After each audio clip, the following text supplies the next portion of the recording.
I would say if your act of Christianity increasingly isolates you and makes the people who are supposed to love you hate you instead, you've done it wrong.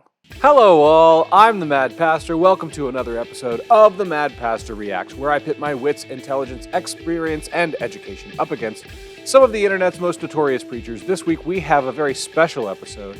Pat Robertson, one of the worst, most hate-filled preachers I've ever seen in my life, and he's going to be talking about gay adoption. So I'm sure that we're going to have lots to react to. So, with no further ado, let's get reacting. He says, my son recently got married to another man, and now he and his husband are trying to adopt a child. I think you ought to pray about it, and I think you ought to speak out about it. If you sincerely feel, as I do, that this is wrong, that it's violating the Scripture, then they need to know it. But this so-called lifestyle, I just can't believe it. They have tried to destroy marriage, and marriage is between a man and a woman, and they've now brought cases to the Supreme Court saying, well, the Defense of Marriage Act is unconstitutional. Certainly the Bible has lots of laws against homosexual sex, but in order to understand them, you really have to understand the history of what's going on there. But if you actually look at the Old Testament, a lot of the Old Testament scriptures against homosexuality have a lot more to do with worship and pagan practices. And then similarly in the New Testament, when you get into like Paul's talk about Sodom and Gomorrah and how sodomy is a sin, sodomy was any sex that wasn't procreative, that wasn't trying to have sex to make new people. And so if we live by that standard, I mean, I don't think there's a pastor out there right now who would agree with the idea that you shouldn't have sex with your spouse for pleasure. Like, no one would agree to that. No one would say that's the right way to do it. But that's what sodomy was thought to be for, like, literally 1,500 years, something like that. So, his understanding of gay sex and gay marriage is completely off base and not scriptural. What should you do? Well, you better get on your knees and pray and let the Lord take care of it, because there isn't a whole lot else you can do. I wish that was the case. I wish all these people would be get on their knees and praise. But usually what happens is they get on their knees and pray, and then they say some outlandish shit at Thanksgiving or something like that. And they pull you aside and they're like, hey, by the way, your core identity, the thing that makes you attracted to other people, yeah, I hate that, and so does God, and you're going to go to hell. If they would just shut the fuck up and pray, I would be totally for it. You feel however you feel, you think whatever you think, you'll be welcome in my church if you can keep your damn mouth shut. All right, let's take a look at another question about gay marriage from Pat Robertson's his Bring It On series, I think. Whatever. When people write him in questions, then he answers them. This is about a gay wedding.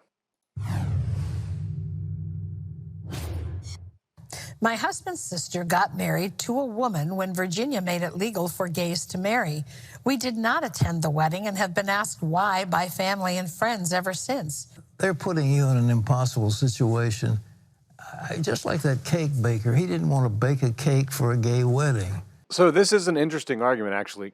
On the one hand, I do believe, hey, if you have a moral objection, you should be allowed to have it, so long as you don't express it hatefully or harmfully. That's always where the Christians have a problem. We have a hard time expressing our beliefs without being hateful or harmful, as does Pat Robertson often. But there's also an argument to be made about, what about the civil rights movement? Do people have a right to exclude black people from being served by their service, by their their restaurant or their bakery or whatever service they're providing? And the answer I think we've decided on as a society, and I think it's the right answer, is absolutely not. You do not have the right to refuse service based on race. A new understanding of who we are as people, the fact that homosexuality seems to be a natural expression of how people are, then I don't think you should have a right to then refuse based on, because there's plenty of texts in the Bible that could be interpreted to be racist, that could be interpreted to say, yeah, anyone of these types of races is evil and we want to get rid of them and not serve them and they're evil. But that's not grounds to be racist. That's a poor interpretation. And I would say similarly with homosexuality, If gay people are asking a public business for service and you refuse service based on the fact that they're homosexual, that's bigoted. That is legally should not be supported. So yeah, this argument is kind of doesn't hold water if you actually look historically at where we're going as a country and what we are about. I don't think you have to condone same-sex marriage if you disagree with it. I don't think you have to attend the ceremonies. I don't think you have to smile and act like it's okay. Well, he's saying I don't think like it's an opinion. No, that's fact. You don't have to do anything you don't want to. That's one of the great things about the country. You don't have to do things that you don't want to, but if you open a public business, you do, because you've decided to open a public business and be serving the public, and you have to serve the public regardless of their orientation or their race or their gender. You have to serve the public if you're going to open a public business. But there's still an amount of freedom and choice in that. The same thing here. Hey man, you don't have to go to the wedding if you don't want. You don't have to, and you don't even have to explain yourself. Of course, your family may hate you. They may think less of you. They may not trust you anymore, and you're going to have to eat the consequences of your choices. But yeah, that's fully within your right. There's do you if that's what you want. But I would say if your act of Christianity increasingly isolates you and makes the people who are supposed to love you hate you instead, you've done it wrong, because people were drawn to Jesus. Jesus was inclusive to a radical degree. He was so inclusive that bigoted people put him on a cross. That's how radically inclusive he was. People hated him for including people that shouldn't be included. And that's what this guy sounds like. This guy sounds like a Pharisee. He hates people who include people who shouldn't be included because they're gay and they're evil. Nah, you're evil. You're evil. We're all evil in some way or another.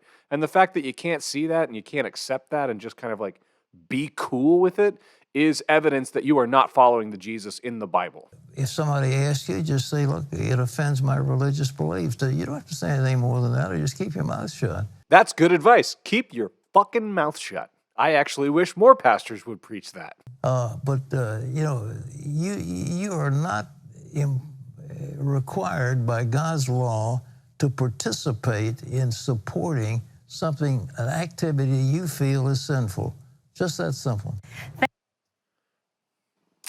Yeah, you can be a conscientious objector to your family's wedding, or you could try being, kind and gracious and go anyway, just because. We all do it. And I don't know why sex and sexuality has taken such a high standard, but how many weddings have you been to where you're like, I'm not sure this is going to go well? I've been to a few, but I've never morally objected because I don't believe the bride and groom are actually going to make it. It's kind of the same, we elevate this homosexuality thing to a weird degree, and it shouldn't be this heavy. It should be much, much lighter. It's not one of the major thrusts of the gospel message, and yet we seem to continue to make it central. Let's see what else we can find from good old Pat. Okay, here I found something from the 700 Club. This is from 2015. Pat Robertson's thoughts on gay marriage. The Kentucky Department of Juvenile Justice has barred an ordained minister from helping young people because of his biblical views on sexuality. Sam Rohr says when pastors and all Christians whose calling is to preach and share the good news of Jesus Christ are forced by government agents to renounce sharing the very reality of sin, they are in fact being prohibited from sharing the healing and life-changing potential of redemption. Not being prevented from sharing the gospel, being prevented from doing it in a government institution where inmates are forced to be there. It's a prayer in school thing. You can't impose something on people, religiously speaking, when the government's forcing them to be there. You can't impose that. And so, yeah, if they have a standard, then that's the standard. Go preach on the sidewalk. Go start a church. Go preach in the fields for all I care. But you can't force inmates to receive that type of biblical teaching because they have to be there by the government. Homosexuals, gays, lesbians, transgender, whatever you call them. Those are the terms. That's what you call them. What do you mean, whatever you call them? They were asking for acceptance They were asking for a part in society. If he says that that's a problem, I mean, we'll see where he goes, but asking for acceptance and a part of society is a perfectly reasonable human request. And so that's been granted them. They have a part in society. They have job protection. Not only is homosexuality a constitutional protected practice, but now homosexual marriage is protected by the Constitution. Yeah, good on him. The founders would have been turning in their graves if they thought such a thing was being said, but that's Anthony Kennedy's ruling. I do not believe the founders would be rolling in their graves. First of all, context matters. The idea of homosexuality and our understanding of what that is has rapidly evolved because of science, because of our understanding of human science and natural sexual expressions. We understand that it's not a dysfunction, it's not a disorder, it's a normal expression of not just human beings, but also lots of animals. It's a part of what happens in nature. That's it. That's all it is. So of course it should be constitutionally protected. Of course people should be able to get married. Of course all that should happen. And the founding fathers, if they understood all of that, they would be pro-freedom, because that's the whole point. That was their whole thing. Pro-freedom. Let people make their own choices and keep the government out of it. Are they content? No. They now are on a vendetta to destroy everyone who disagrees with them. And they will take away jobs, take away economic opportunity. They're going to do everything to destroy everyone who disagrees with this point of view. No, they don't. That's just a lie. He's demonizing people that he disagrees with in order to cast them as the villain. And no, they just disagree with you and they demand the same rights that everyone else has. And by the way, I'm straight and I demand the same rights for them that everyone else has. They're not demons, they're not evil, they're not villains, they're not trying to destroy anything. They're just saying, hey man, if you can do what you want, I should be able to do what I want. And fair play to them. And now we're going to have a clash between homosexual rights and the Bible. It's homosexual rights. From a government standpoint, it's absolutely homosexual rights over the Bible every time. The government should not be influenced by the Bible. That's the whole point of the American government. That's one of the first things the Constitution spells out. It's very, very important. Now, trust me, homosexuality is not enshrined in the Constitution. I do not trust you, and according to the Supreme Court, it is. I trust them more than you when it comes to matters of the law and the Constitution. But everybody talks about the First Amendment freedoms. Well, that is the primary freedom. Congress shall pass no law respecting an establishment of religion or prohibiting the free exercise thereof. Yeah, you're kind of making my point for me. It's very clear that the Constitution was deliberately trying to get the government out of religion and religion out of the government. Now, that's the First Amendment. It's the most important one of all. It's much more important than freedom of press or any of the others. I'm not sure about that, but I think freedom of press is actually really, really important. And freedom of speech is even more important. This is the dominant issue in the First Amendment of the Constitution. Yeah, that's incorrect. No, free speech is the dominant issue in the First Amendment of the Constitution. Various functionaries and courts are restricting that liberty. No, they're not. They're expanding it, you dummy. They're not saying you have to get gay married. That's always the tactic. That it's you have to accept that gay people are... No, you don't. But you are not allowed to be hateful or harmful or bigoted towards them. You can have your own belief about it. You're allowed to. It's perfectly legal. But if you're going to open a public business, then you have to serve the public. And they are part of the public. So them's the rules, buddy. Because we know it goes wrong when you start to allow communities to be bigoted towards a specific group. We've seen it before. It's horrific. It's evil. It results in death and torture and all kinds of heinous evil, way more than anything that you can say the LGBTQ community's attempts to be included. Name the harms Name the harms that has caused. It's caused no harm whatsoever. It's not like when gay people started getting married, all of a sudden my marriage was in jeopardy. Oh no, all these gays are getting married and now me and my wife don't love each other as much. Like, it's ridiculous. It causes absolutely no harm. You don't like it? Don't go. Don't go. And then accept the consequences of your family thinking you're a real piece of shit.